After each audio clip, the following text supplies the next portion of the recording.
Everything I am using to wax today, I ordered from Amazon and I will have it all linked in the description.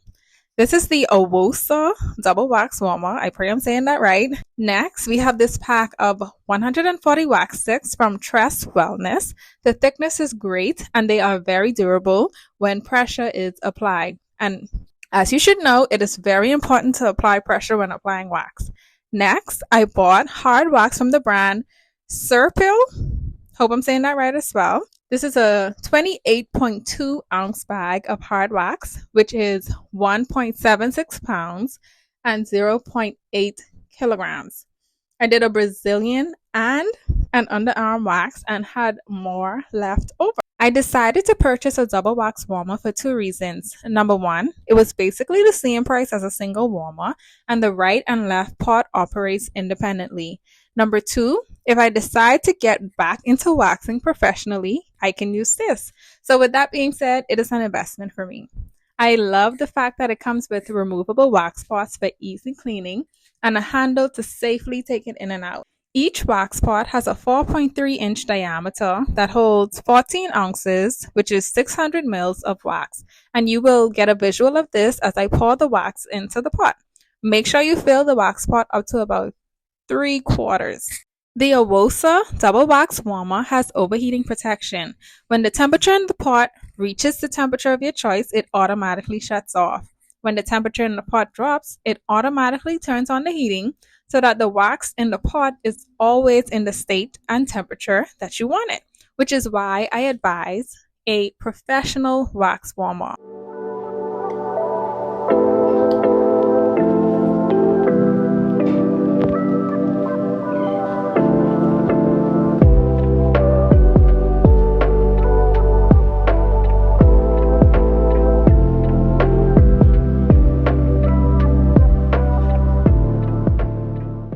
Now turn your wax pot on and turn the dial all the way up to the max temperature to completely melt the wax. Please check on your wax every 5 to 10 minutes.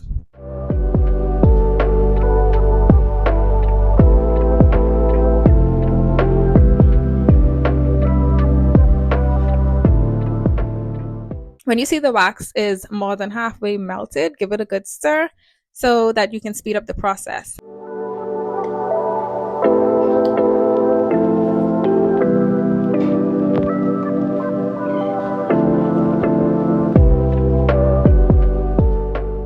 Turn the dial down to half. Personally, I prefer a temperature just slightly above half. As you wax and get used to it, you will know which temperature you prefer. Do this to achieve the perfect consistency.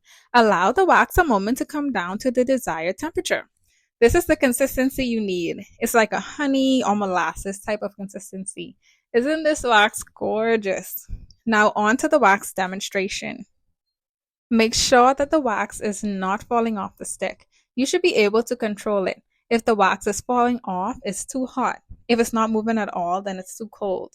Do not skip this step of turning the wax stick because you do not want to burn yourself.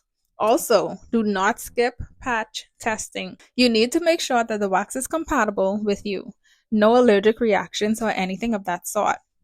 I also patch test a new wax to see how quick the wax dries. I apply powder to the area I'm waxing to ensure that all moisture is absorbed. If there's moisture, the wax will not stick, so don't skip that part either. Apply the wax in the direction of your hair growth and use pressure to avoid having to do a lot of cleanup strips.